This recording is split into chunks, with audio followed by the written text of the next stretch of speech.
As an expression of our appreciation to the Maryland Port Authority, I'd like to introduce to you a good friend of the Council, Mr. Robert Green, Deputy Administrator of the Port of Baltimore. Mr. Green. Thank you very much, and good evening, ladies and gentlemen. I'd like to welcome you to the World Trade Center. I know a good number of you in the audience are regular attendees at these sessions and are very, very familiar with the Maryland Port Administration and the World Trade Center, but I do think there's several of you at least who are new in the area, and I'd like to take just a brief moment for familiarization. The state of Maryland built this building, the World Trade Center in Baltimore, to be a focal point for international commerce and maritime interests in the Baltimore metropolitan area and the rest of the state of Maryland. It has become a regional resource for the Port of Baltimore. And even today, over 80 to 85% of this building is leased by firms that are involved in international commerce moving through the port in one way or another, in some type of interest or another dealing with commerce in the port. And one of the other areas that the Maryland Port Administration and the World Trade Center becomes involved in is through our education arm, the World Trade Center Institute, which sponsors a number of educational items and offerings dealing with international understanding. And in the last year to 2 years, we have co-sponsored with the Council here over 18 different meetings. We are very, very pleased to be able to co-sponsor this evening's panel. And as you all know by your attendance here, this is one of the events that is looked forward to year after year. We thank you for your attendance here, and we hope to be able to continue our offerings and our cooperation with the Council. Thank you very much. I have two other announcements. On January 30th, Michael Barnes, Congressman from Maryland's 8th District and Chairman of the Western Hemisphere Affairs Subcommittee and a member of the Kissinger Commission, will address the Council on the subject of policy for Central America. And on February 16th, the Honorable Lionel Ulmer, Assistant Secretary of Commerce for Trade, will be our guest. It is a great pleasure this evening to have the Sun Paper's editor and correspondents here, and to introduce the panel. I now present to you the President and Publisher of the Sun Papers, Mr. Reg Murphy.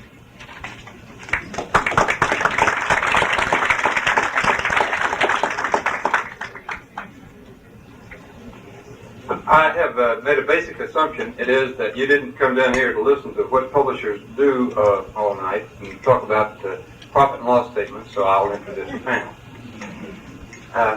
So my far right, and maybe everybody's far right.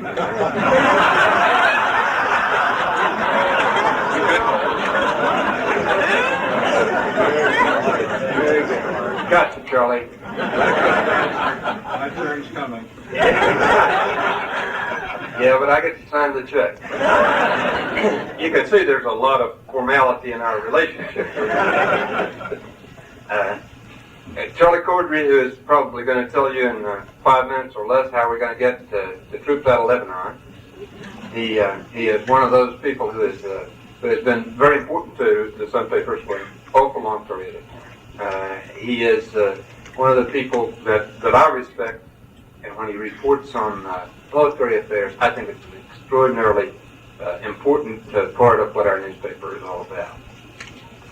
And the center, which is also a fairly laughable kind of a process, is Joe Stern, who hasn't been in the middle of anything in a long time. He's been on one side or the other, but he hadn't ever gotten into the middle of it. He has to leave in a few minutes because he's going up to New Hampshire to try to figure out a presidential campaign. Now, you may accuse him of being a little bit slow, but he's the only person who hasn't already figured out this presidential campaign. we can afford a few $100s to send him up there because, slow as he is, it'll work out.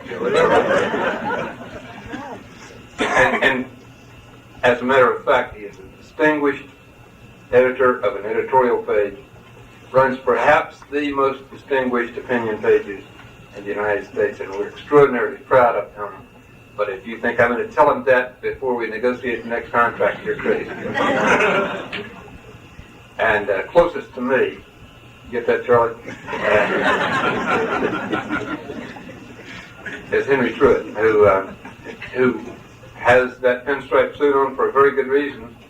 He goes over every day and deals with the State Department. I guess that's the uniform you have to wear. That will fool you. About a year and a half ago, he came over to my house one night and we had some wire editors from around the United States. And after a little bit of cajoling, we got him to begin to sing country songs, and he could have been a professional as a country song singer. And I can always use that in the last resort if I have to. There are those who would have said the world would have been better off. I have been among them. He is one of the people who makes the Baltimore Sun the kind of newspaper, the distinguished newspaper, that I was happy to join a couple of years ago. I am pleased to present all of them. I am also delighted to have say one other word and then stop. The Baltimore Council on Foreign Affairs does something that is important in this community that does not happen this way in other communities around the United States, and it is a great pleasure for the Able Company to be a part of that. Thank you for coming, and I hope you enjoy the panel as much as I look forward to it.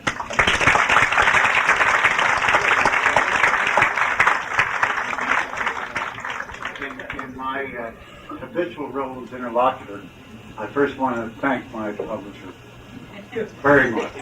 And I want everybody here to know that anything said on this platform tonight has his unstinting support.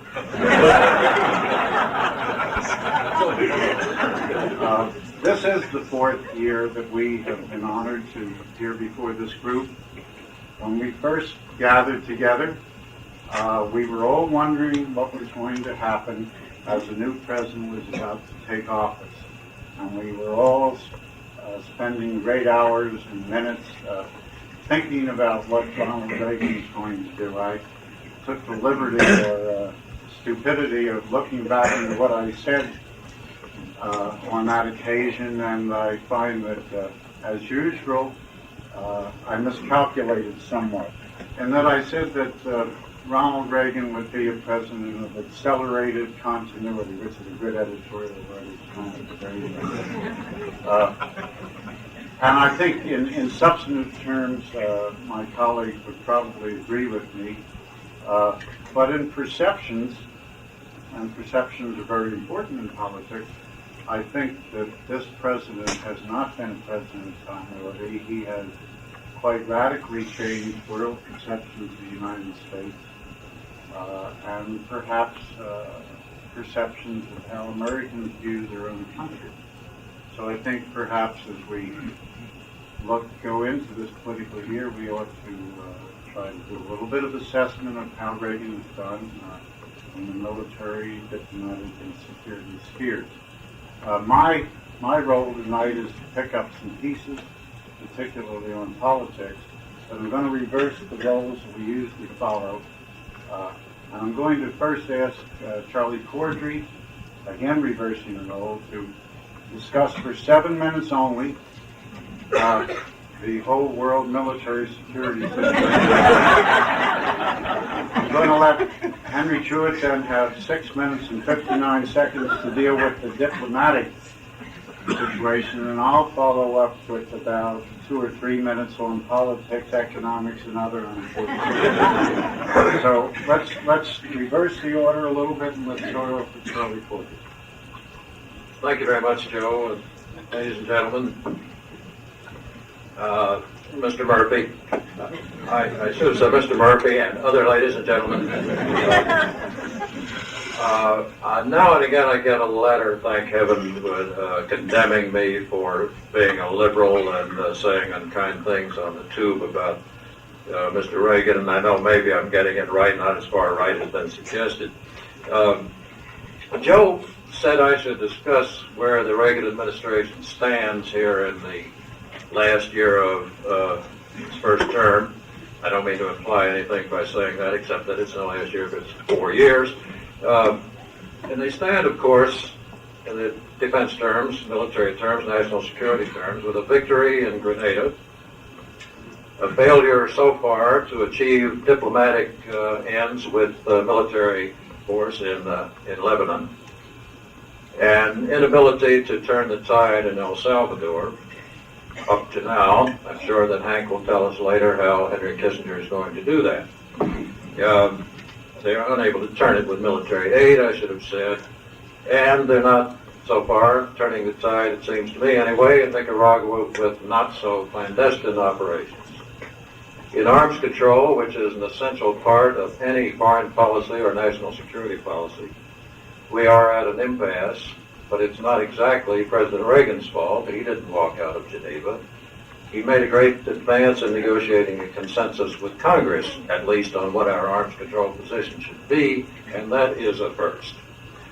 And also another point at which they stand is, as far as the president's concerned, very high in the polls.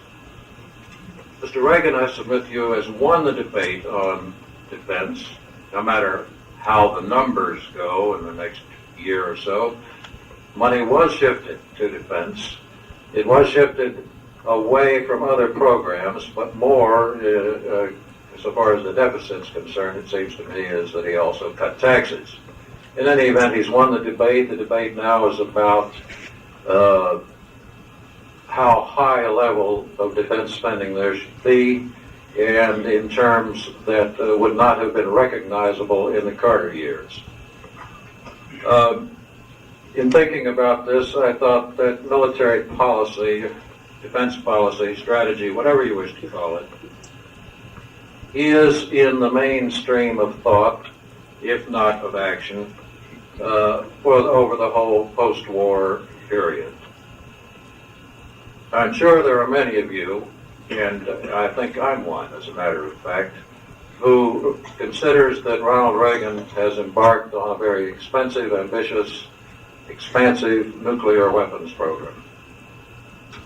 So I was interested in reading a book that just came out this week called The Nuclear Weapons Data Book, and I think I could venture the view that it was not published by, not written by admirers of Mr. Reagan. And they say we have got going the biggest nuclear weapons production program since the early days of the nuclear era. But they also say that when President Reagan signed his first memorandum in the spring of 1982 on the nuclear arms stockpile, he changed it very little from the goals that had been in the Carter administration's plan. In other words, it was the Carter administration late on which began the nuclear warhead production program that we are now involved in. Also, the costs of defense over the past 3 years have not been a great deal more than they would have been had Jimmy Carter been reelected, and further, had he stuck by the projections that he offered in his final budget. We don't know whether he would have, but had he done so, it would have been about the same as it has been under President Reagan. This is an amazing fact, but it is a fact, of course, because Congress has had a hand in determining defense expenditure as well as the administration.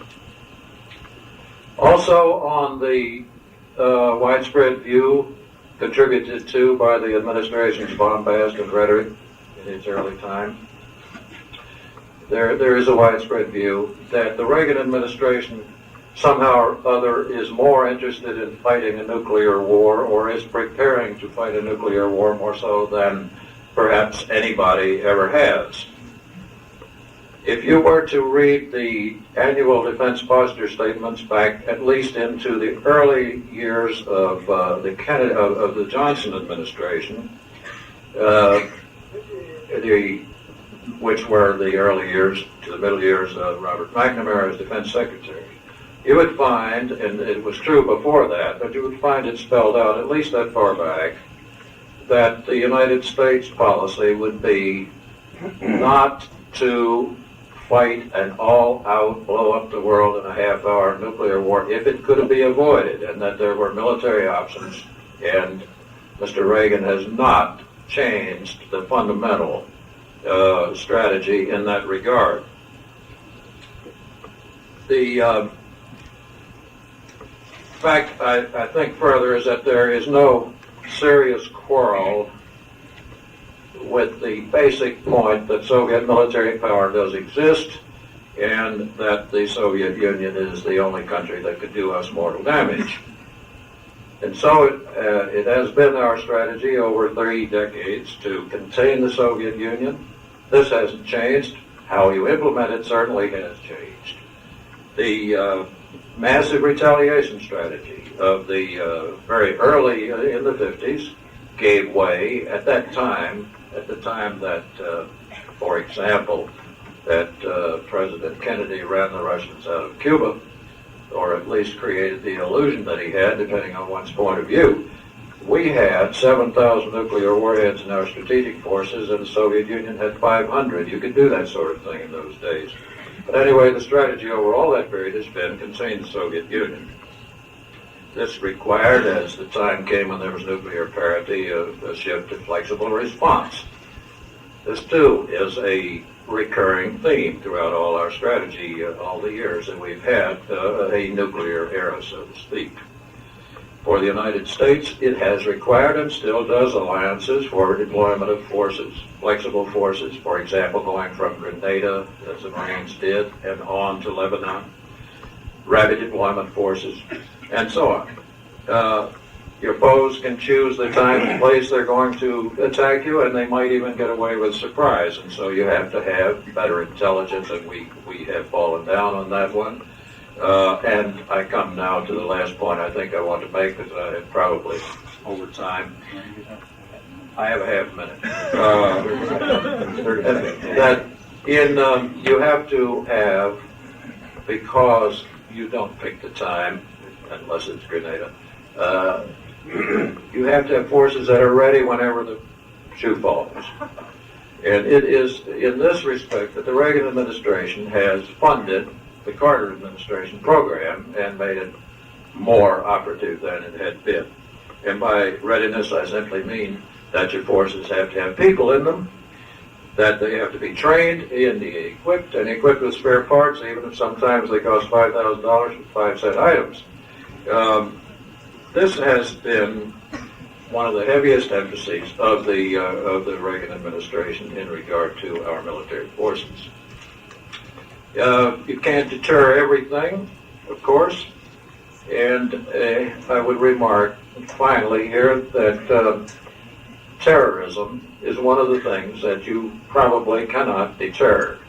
It is one of the things that the administration recognized from its earliest days that we confronted, but as we have seen, inadequately prepared against it. And I'm not sure how successfully one can prepare against it. You don't know where it will come or when. All I do know is that it is one of the things we're going to have to do.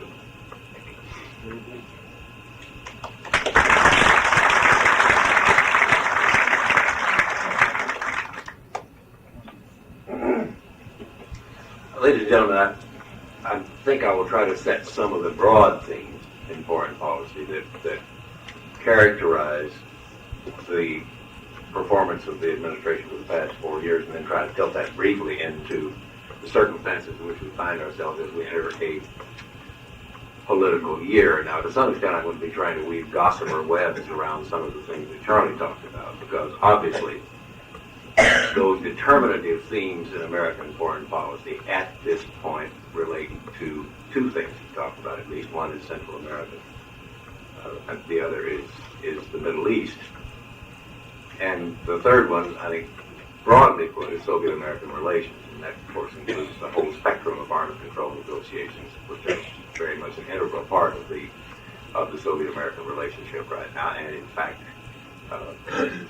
critical to the whole American posture with its allies in Western Europe. The administration has been groping for the past 3 years for a policy in Central America. I will never forget now, I didn't notice at the time, the last piece of information I received from the Carter administration, we all sat around the State Department at midnight one night, waiting for word on the release of the hostages from Iran.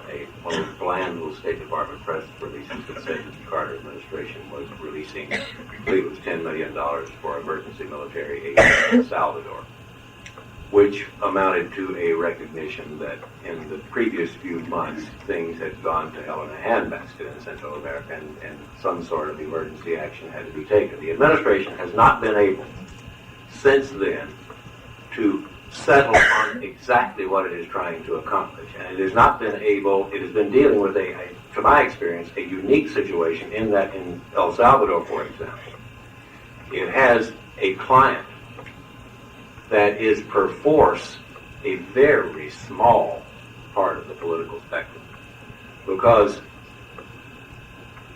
the first strategic problem for the United States and Central America must be to prevent a takeover by the left. The depredations of the right in El Salvador, which are in some ways more reprehensible as individual acts than those of the left, which at least has a clear political objective and a rationale for its actions, is simply trying to protect vested power. The administration has not been able to create a broad enough spectrum in the middle that will provide a foundation for a rock-solid policy, and increasingly the American public has become impatient, and the American public, I mean in practical terms, the American Congress, has become increasingly impatient with the inability of the administration to bring the riot under control in a way that at least permits coherent pursuit of the first objective. And that is the problem it is now faced with. The Kissinger Commission report, which is only formally been released this afternoon. I dare say most of you have already probably read more than you care to about it, because it's been the leakiest report in my recent experience.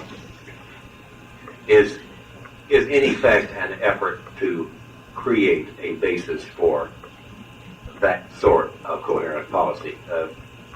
Just one quick footnote before I go on. The Congress, while growing increasingly impatient with administration policy, has not been able to muster itself to actually defy the administration. You will notice that with all of the caveats that have been attached to legislation regarding military aid for El Salvador, for example, there has in fact always been a flow of money throughout the 4 years. We all know how that works. An administration, if it really seriously deep down feels that it needs $50 million, it asks for 120. And so Congress can then approve the 50, attach the necessary caveats to the distribution of that money, and everyone is happy. Whether it's adequate or not, who knows? It has not been so far. We're going to see a great deal of that coming out of the Kissinger Commission report. So believe everything you read, but try to read between the lines over the next week or so in that regard. The administration's frustration in the Middle East must be almost total, because it entered office with the corollaries to the Camp David Accords essentially frozen. No movement between Israel and the Arabs regarding a solution in the West Bank. Lebanon began to come apart, and the administration promptly began what to me, and this is not hindsight, what to me was almost an unbroken series of miscalculations. You read the Baltimore Sun, you may even be aware that that's what I think. It appeared to assume that if he could only get a deal with the Israelis for withdrawal from Lebanon, the President Assad of Syria was going to be pleased to get out of Lebanon under roughly analogous terms. The Israelis, that proved to be dead wrong. There was an assumption that if we sent Marines to take part in the multinational peacekeeping force in Beirut, that the element of goodwill would be sufficient in Lebanon to prevent their being attacked. Dead wrong. And I know of no reason to have made those assumptions in the first place. I do not believe at the same time that those were Machiavellian decisions on the part of the administration. I believe the decision was taken in good faith. I have to add one more other side of the coin to that, however. What would we have had the administration do faced with those circumstances? And I don't readily know the answer to that. Unfortunately, I don't have to. I can carp. The Soviet-American relations, a great deal depends, it seems to me, on where the Soviets decide Ronald Reagan is going. If they have made up their mind already that he is going to be reelected, then we may begin to see some element of greater cooperation on their part, on the assumption that they would think that in an election year in which he was to appear perhaps a bit more dovish than he had for the first 3 years of his administration, they can get a better deal from him now in 1984 than they would be able to get after his reelection, assuming he runs again, which we all do. The one great caveat I have to introduce on that point is that Yuri Andropov is like Harvey. He isn't there, and I really have never seen the supposed experts in Soviet-American relations going in more different directions about the true state of affairs inside the Soviet Union. There are all kinds of theories that the military is up, the military is down, Andropov is firmly in control, or Andropov's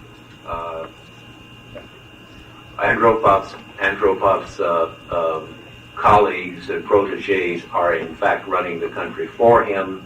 You'll recall the recent elevation of 2 or 3 people who are well known to have been Andropov people, and this is widely read as evidence that he is in fact running the country from the sidelines. I will submit to you that with my customary cynicism and skepticism, that I don't think that necessarily means anything. My sense is that the Soviet Union is running on inertia at the moment, that everyone is following the line of least resistance as the power struggle for the succession begins, because believe me, we are now in a transition period. Whatever happens, if Mr. Andropov should undergo a miraculous recovery tomorrow, he will never be able to exercise power in the Soviet Union as he would have had he been able to function effectively from the time he first took office. So we have to keep that great mass of uncertainty out there and trying to read, one, how the Soviets react to Ronald Reagan, and 2, whether the rhetoric of the next few weeks is in any way indicative of how the relationship is going to go. I think there's some hope that we will see in the Scholz-Gromyko meeting later this month in Stockholm at least the first glimmers of what the true situation is in the Soviet power structure and how they propose to deal with us over the next year.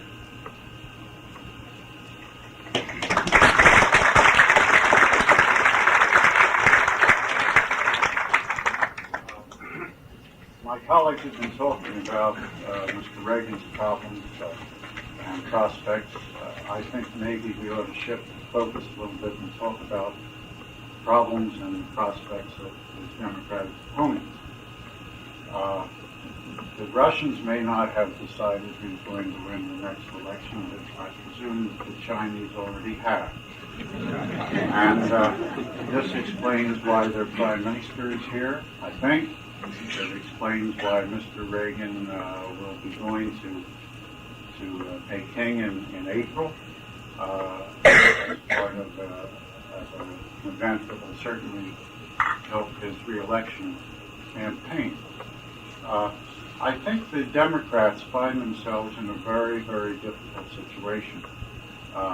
It's true that the administration has no single overreaching foreign policy achievement to brag about. It's true that, as Henry suggested, that the Middle East has been a series of miscalculations, that Central America was a situation awaiting Henry Kissinger's judgment, and that arms control has given the Democrats perhaps their only minimally viable campaign issue. As Reg Murphy mentioned to you, I am going to New Hampshire, and I'm sure when I'm in New Hampshire, following Fritz Mondale around, I'm going to hear him asking one question repeatedly, and that is the world any more secure or less secure than it was 3 years ago? I think that is indeed going to turn out to be the central theme in the Democratic attack on this administration. But I can see dangers for the Democrats.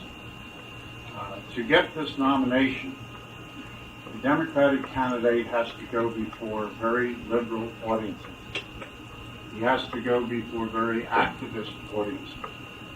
These audiences are 100% for the nuclear freeze. These audiences are 100% for human rights in Central America above all else. And there is a leftward drag on all the Democratic candidates that they have to respond to in seeking the Democratic nomination. But once they have achieved, once one of them has achieved the nomination, let's assume it's Mondale for the moment, then he immediately has to deal with an incumbent president who has had the luxury of not having to drift way over to the right as he did in 1976 and in 1980 in seeking election. If we go through the campaign rhetoric of the various Democrats, you will find, for example, that in addition to being almost unanimously for what they call a verifiable mutual nuclear freeze, whatever that means, most of them are also for junking the MX missile. This raises certain problems, and that the MX missile was launched by a Democratic president whose name you all remember, and that an MX basing system has been approved by the Democratic-controlled House of Representatives. So that you see this syndrome of the leftist drag on those seeking the presidency in the Democratic Party. Then when they start going into the details of Charlie Corddry's defense budget, you find very interesting variation. Fritz Mondale is very much for the walk in the woods on the last call, which means that he would like to abandon the Pershing missiles and go for cruise missiles in Europe. But what happens while we turn to John Glenn, and it's the complete opposite. Mr. Glenn would like to abandon the cruise missiles because they can't be verified and stick with the Pershing.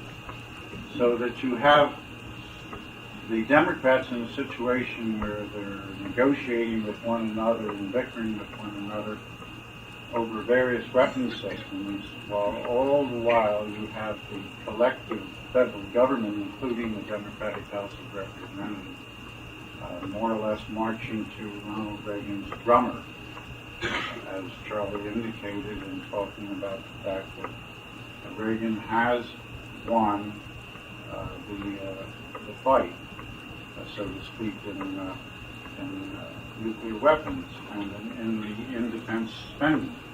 On the matter of Central America, you have to look at the politics of the Kissinger Commission report. And the politics of the Kissinger report, as I see it, has the former chairman of the Democratic National Committee brought into camp, along with some other very important Democrats to support a consensus. It might not be a consensus on human rights conditions for aid or some things like that, but it is a consensus on the global East-West conflict strategic concept of the world that is basic to the Reagan approach to the world, and certainly has been taken up with great enthusiasm by Henry Kissinger and has some important Democrats now in line. So where are the foreign policy issues?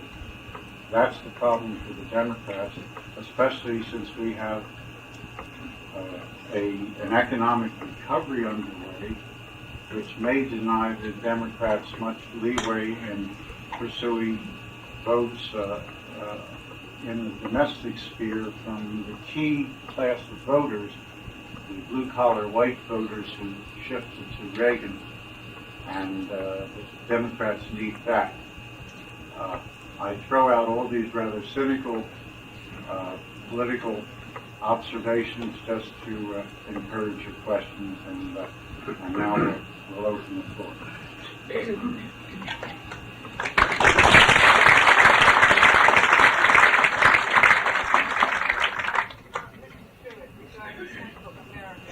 Why is it that the United States government ignores the plans and wishes of the Contadora? Well, it could ignore it. Repeat the question, please. Her question was, why does the United States ignore the plans and the wishes of the Contadora Group? It overstates the case to say that it ignores them. It is very reluctant to become totally identified with them because, if you look at the makeup of the Contadora Group, there are some governments there whose interests do not totally would not necessarily totally coincide with those of the United States in protecting American strategic interests. To the extent that the Contadora Group is able to begin to establish a consensus without pressure, without obvious American participation, then the United States will buy. This would apply to either a Republican or a Democratic administration, I think. But the administration does not want to get identified with the goals of the Contadora Group, which at some point could take a quick turn to the left, even to the right, but more likely to the left, in ways that would not meet the strategic requirements of this administration.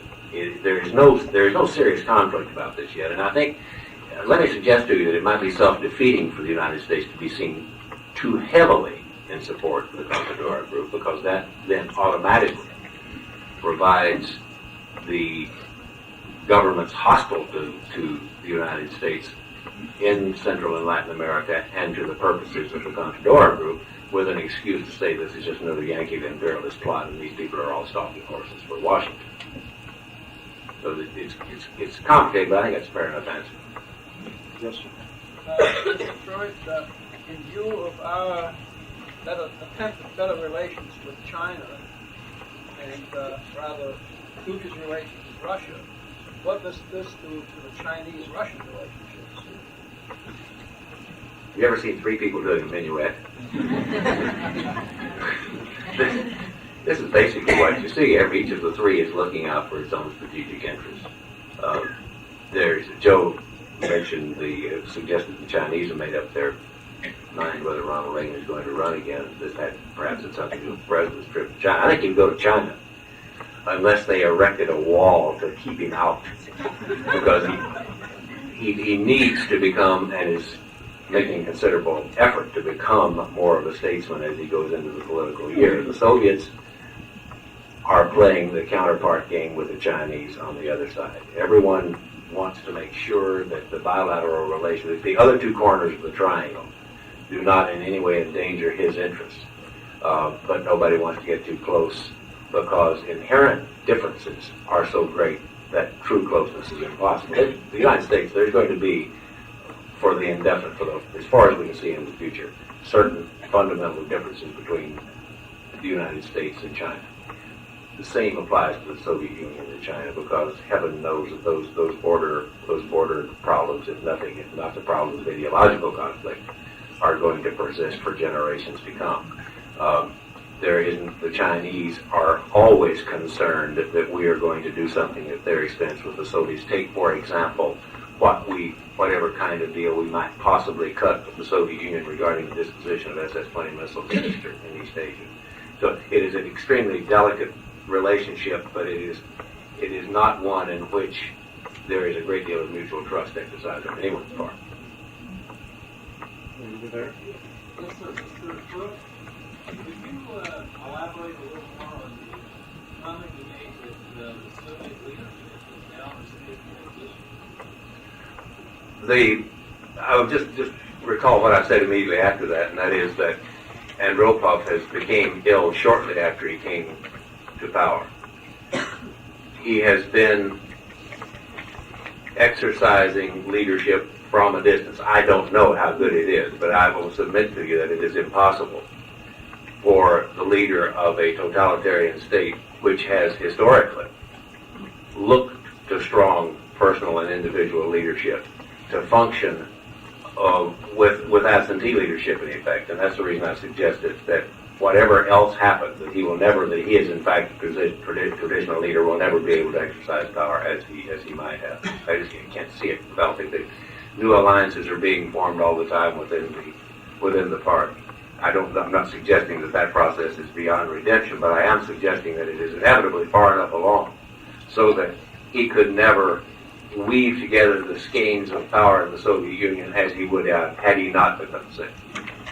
Gentleman over there in the balcony. You. Okay, thanks. Do you think, this is for you, Joe, do you think that the recent improvement in the economy will erase the memories of the suffering during the recession in many sectors of the population? Did everybody hear that? No.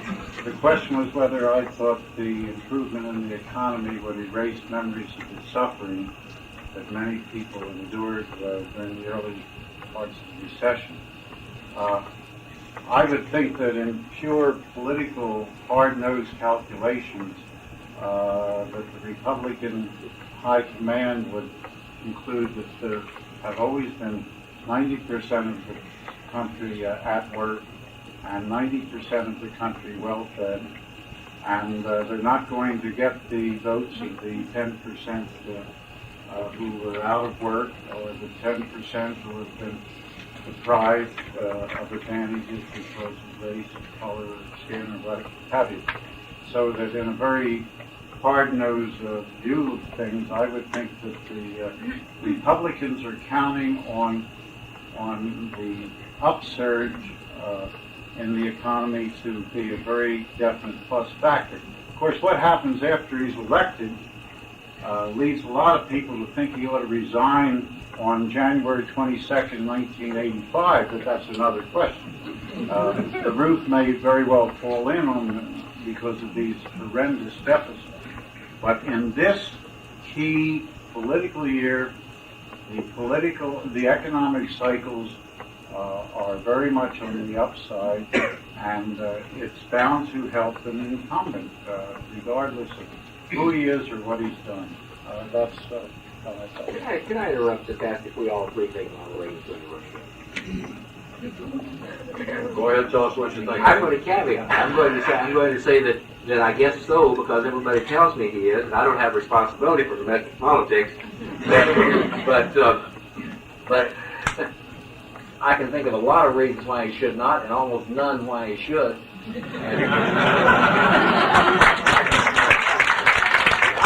I didn't mean that in cynical terms. I meant that just purely in terms of personal terms. You're asking? I'm asking you. I would think he would be very wise not to run again, because I think historically second terms are more difficult for presidents, and a second term for this president might be excruciating. But most of the evidence that I see day by day would indicate that he would run. If he didn't, then you have a situation in the Republican Party that is almost gratuitously destructive, in that he gives any alternative to George Bush almost no time to really get going and establish, and to assume that the Reagan wing of the Republican Party is devoted entirely to George Bush takes a leap that I can't quite take. Well, I think he'll run. An honest man of the time. I didn't say he will. I said I think he will. And I recognize the argument that he's waited too late to withdraw. I recognize the argument that he probably longs for California. But the imperatives say that the party won't let him go. The other side of Joe's argument is that if Reagan has held off to the end of January, it is so that no organization other than that would support George Bush would have a prayer. But that's the other side of the argument. I don't subscribe to it. Yes, sir. Should NATO's... But did you read the piece? No, but I want to comment. Should NATO send an interventionary force to... I read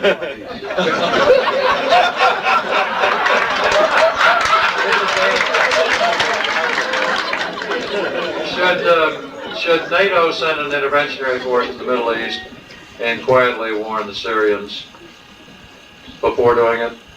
Well, I don't think that I know nothing more than that about it. I'm not sure that I see what the gain from that would be. I could see that there'd be considerable loss to NATO if the force amounted to anything in size. NATO's got enough on its hands without taking on the Middle East, and so that occurs to me. The other point is that it seems to me that big countries ought to stay out of little countries' policing problems, and that this is one of the fixes we're in the Middle East now, and that if you could figure some way, and Redstone is going to tell you how we're going to get the Marines out, but he flattered me, but if you can figure some way that you can make it look as if you're making diplomatic progress and say, okay, the mission's accomplished, bring the Marines home, and you time this down the road at about the right time to hit Mondale between the eyes. This will be what I look for. But to get back to the question, it seems to me you've got to get some kind of a United Nations emblem on the shoulder pads of the guys marching around. Not NATO, for heaven's sake. Gene Rostow becomes absolutely irrational when he starts talking about this subject. That's the reason I didn't read the piece. There is a NATO force in the Middle East. No, he called for an expedition. I know, but that's what's there now. And for all practical purposes, what's he going to do? Just triple the manpower, go in and police the place? NATO's not going to do it. Of course, France is not in NATO militarily. You know, this can go on for a long time.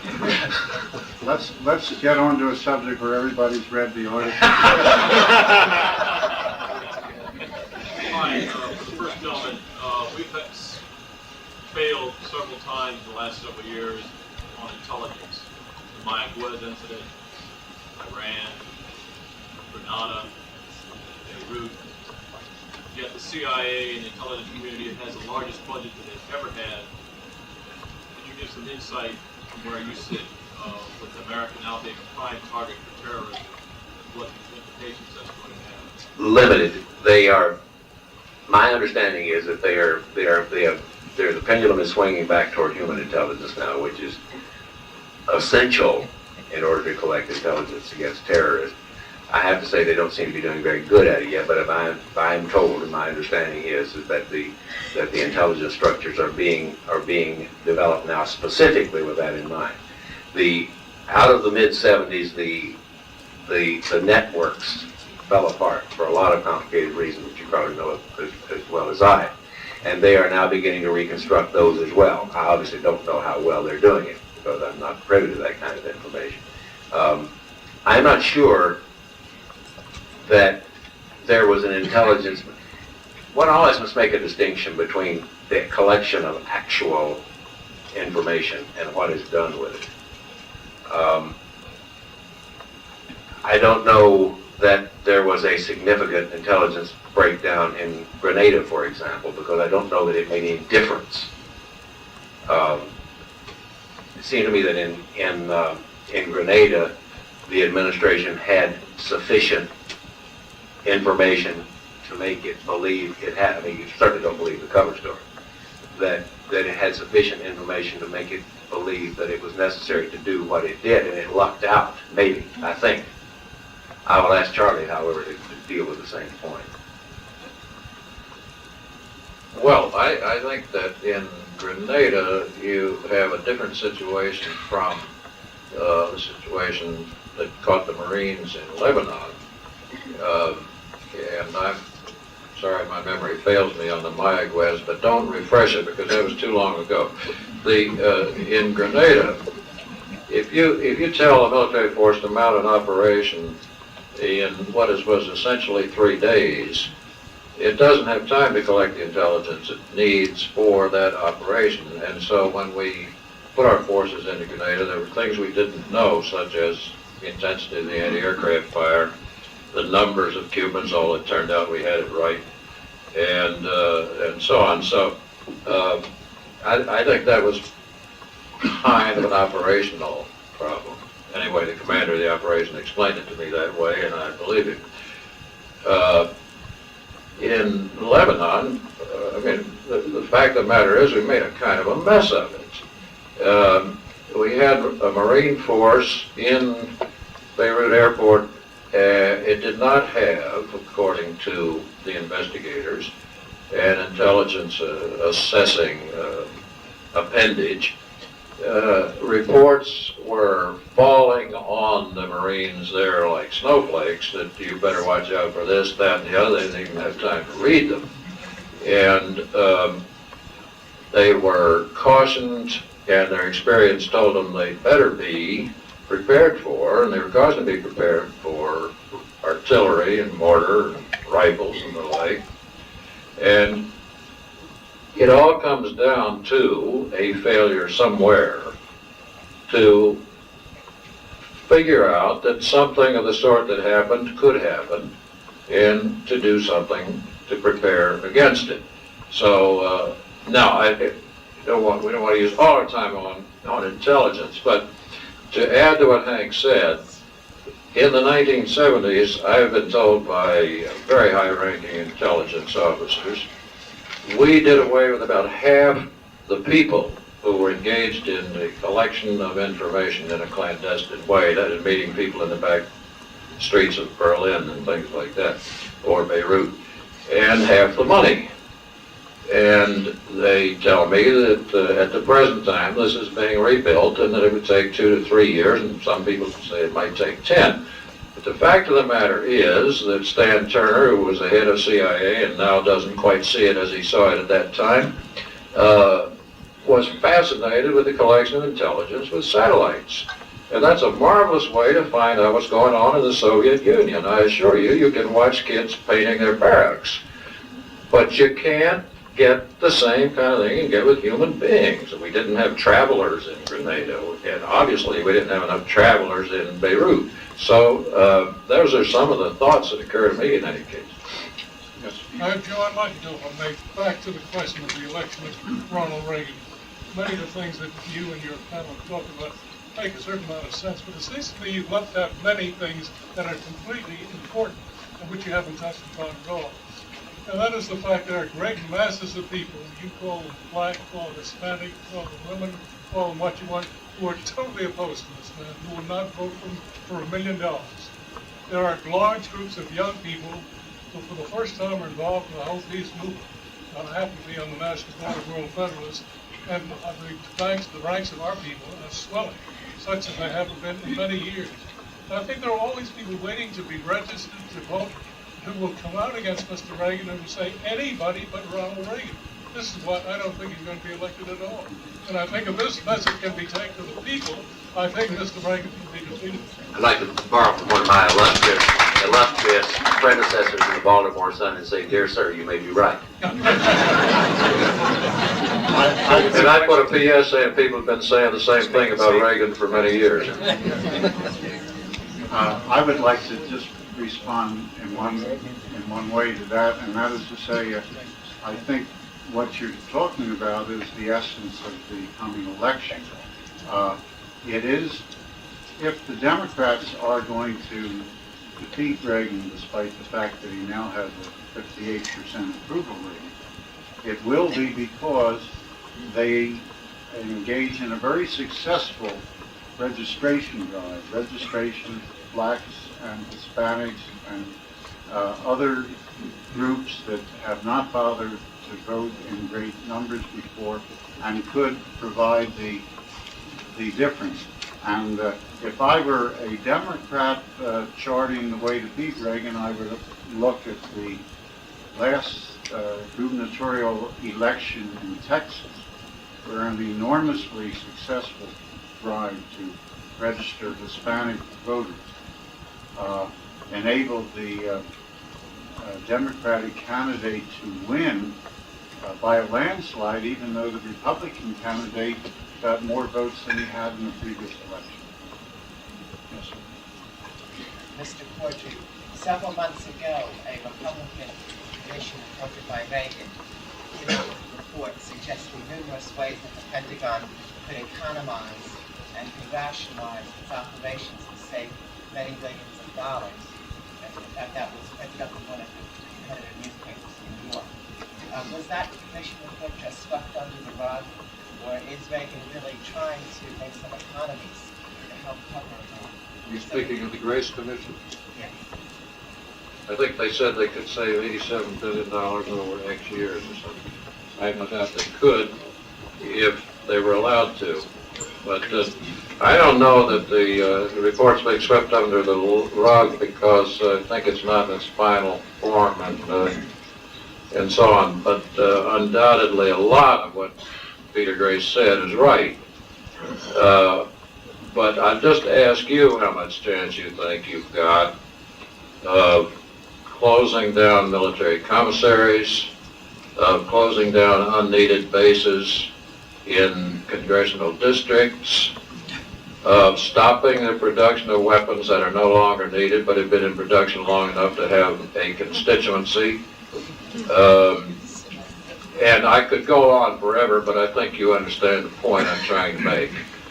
The president could push very hard for the implementation of those parts of the Grace Report that appeal to him. I think he won't. I mean, there's only so many things that even a 20-hour-a-day president can do, and we don't have a 20-hour-a-day president. I think that the fact of the matter is that the defense budget is always a great deal larger than it needs to be because of certain vested interests, as all budgets are, that exist in Congress and also within the services. And I watched it for a good many years, and I think that I don't like to say this, but I'm not sure there's anything that can be done about it. Mr. Cordry, I think I read half a year ago or so statements by Secretary Weinberger about winnable nuclear war, repeated in several different reports, perhaps to NATO. Now you were speaking about continuity of the defense or military policy of the U.S. Has winnable nuclear war been continuously part of U.S. diplomatic policy? I don't know whether it is accurate that Weinberger made a statement that a nuclear war is winnable. I do know that it is accurate that he's made many statements that it is not winnable. And I'll take a moment of your time to tell you what I meant. The argument is between those who think that you can have a finite deterrent, and that if you ever have to use nuclear weapons, boom, you blow up all the cities in Russia, and that's that. The other crowd are called the counterforce people. And they have, at one time and another, included all presidents and all secretaries of defense and a good many military men. Somebody could find that my statement's too sweeping, but I don't think so. It's in the written stuff that comes out of the government. If deterrence fails, you have to answer the question, what do you do then? And what Mr. Weinberger said was, what kind of Secretary of Defense do you think it would be? You said, well, if deterrence fails, we're going to lose. It's not quite the same thing. You have to be able to respond to an attack more or less in the terms in which you receive the attack. If your only hope, your only deterrent, is to be able to destroy 200 or 300 cities in the Soviet Union, who would believe that nonsense? Would the Kremlin believe that you would do that? And so on the argument goes. Now what happens, and what I told you was true. The Carter administration adopted a nuclear policy called PD-59, which got a lot of house at the time. It was a codification of policies that this country had had right on through. You can go clear back to 1945. The Reagan administration did not essentially change the Carter administration nuclear defense policy, warfighting policy, whatever you want to call it. But I can't prove this to you except that I have it on authority of people I believe. And it simply says that if the Russians shoot at your missiles, you cannot respond by hitting their cities, to which they would respond by hitting your cities. And this goes on and on and on, and believe me, I hope it's just a numbers game, that a nuclear balance is maintained in some credible fashion, because I think that that's all it is. I don't think for one moment that either one could consciously sit down and say, we're going off and win a nuclear war this morning, because it's not in the cards. I don't know whether this is helpful to you or not. What about the deficits? What about the deficit? It's big. The deficit is big because they cut taxes, because the non-defense spending expanded more than they thought it would, because defense spending expanded, and fourth, it should be first, is they were lousy estimators. Stockman knew this was going to happen, but he couldn't get many people to listen. He said so. That's right. And if you really wanted to find out what is happening in Russia, if you could interview Dr. Hammer of Occidental Petroleum, he most likely, if he would give you the interview, would be able to answer your question more intelligent than anybody in this country. But the question is, I believe you had an article in the paper about our Justice Department was going after some Nazis that had been under our supervision, our intelligence department, right? I was just wondering if you gentlemen have ever seen this book. It's called Hitler's Secret Backers. I have not. I will gladly give you, not this copy, but a place where you can get it. It's quite interesting, because I believe everybody in this country should know where the secret backers of Hitler came from. And a lot of them came from this country. A lot of them. And I will definitely give you the address where you gentlemen can get that. But you'll find it a very interesting book. How would you answer the question you posed before? Are we more or less secure than we were when this first thing came out? Well, how would I?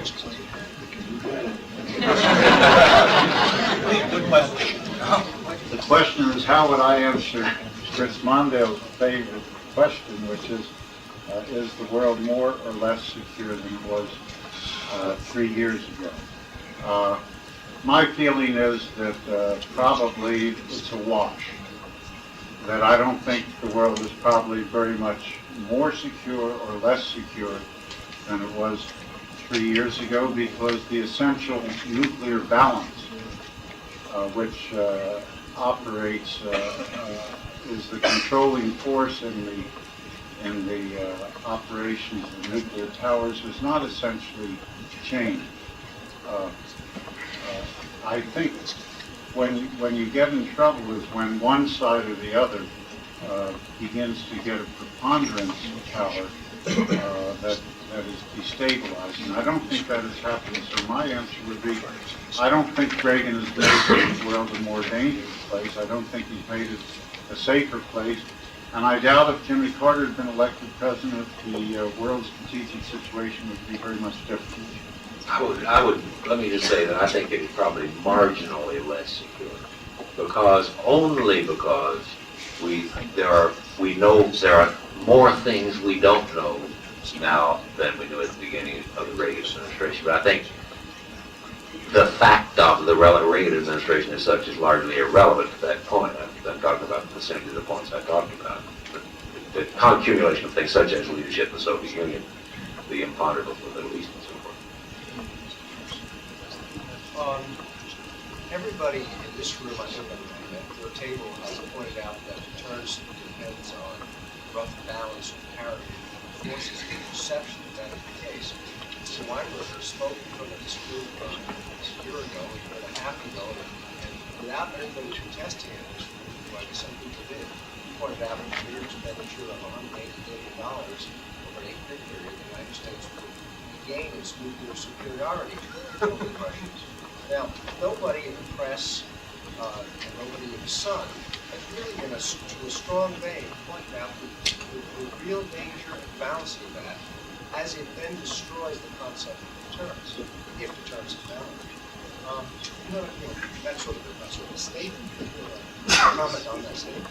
Well, I'm going to turn this over to Charlie for just one second, but I would like to say that so far as the editorial policy of my newspaper is concerned, we have indeed criticized excesses in the military budget. We have questioned from the beginning whether we should have an MX missile or a B-1 bomber, so that we have challenged some of these things, but I'd rather have Charlie answer the substance.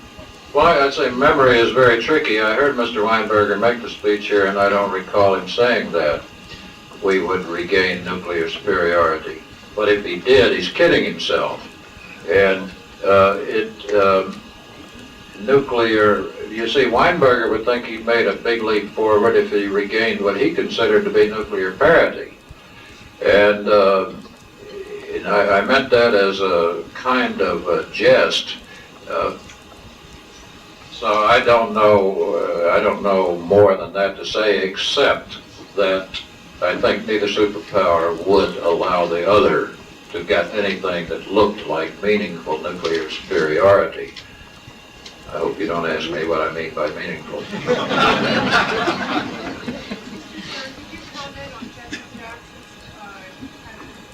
I'd be delighted to. Since I find myself being imprudently candid tonight, I would like to say that the supreme winner in that particular escapade was Ronald Reagan, in that he turned an adverse situation around and more or less had the marvelous situation of Jesse Jackson at the White House praising Ronald Reagan, which I'm sure was somewhat disorienting to Fritz Mondale and some of the other Democrats. The fact is that in a hard-nosed way, anything that President Reagan can do to build up the Jackson candidacy is very much to his advantage, in the sense that this is disorienting to the eventual nominee who will not be Jesse Jackson. On the other hand, and I have to say this, I never write it. Don't say it if you want to write it. On the other hand, I never use that phrase on you. It gets back to Jim's question, and that is that Jackson is one of the key architects in the Democratic blueprint of victory, which would be to have have an enormous registration of black voters. And if you have such the kind of registration that he has in mind, it could be one of the key factors that produce those 4 or 5 million extra Democratic voters that can defeat Reagan, even if Reagan gets effectively every vote he got last time. So that to that extent, as in most political things, there's a plus and a minus too.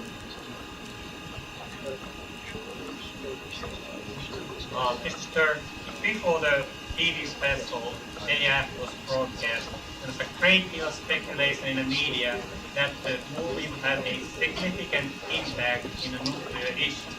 So far, it has not materialized. So why do you think that occurred? I'm sorry, I missed the first part of your question. Yeah, before the TV special, there was a great deal of speculation that I'm sorry, go ahead. that it would have a significant impact in a nuclear issue. But it apparently has not materialized, and even the press seems to acknowledge that it did not have as great of an impact as Well, my reaction to that is that the television audience is so used to gore and blood and murder and mayhem that nothing can faze them. My reaction is a little bit more directly on the point, but I thought the film was a service, but it seemed to me that it assumed that somehow the American public thought that a nuclear conflict would somehow be easy, and I don't think that kind of misapprehension ever existed. I think that I ought to share with you, I assume this subject might come up. I happened to be in England just before it was shown there. I quote you at London Times editorial.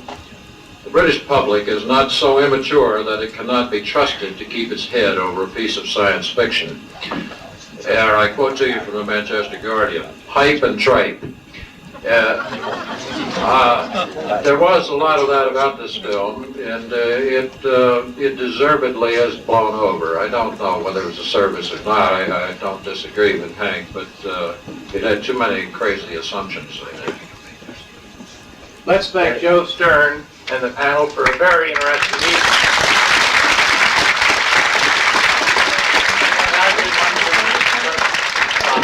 If Ronald Reagan on January 29th says he's not going to run, let's have this whole thing done again.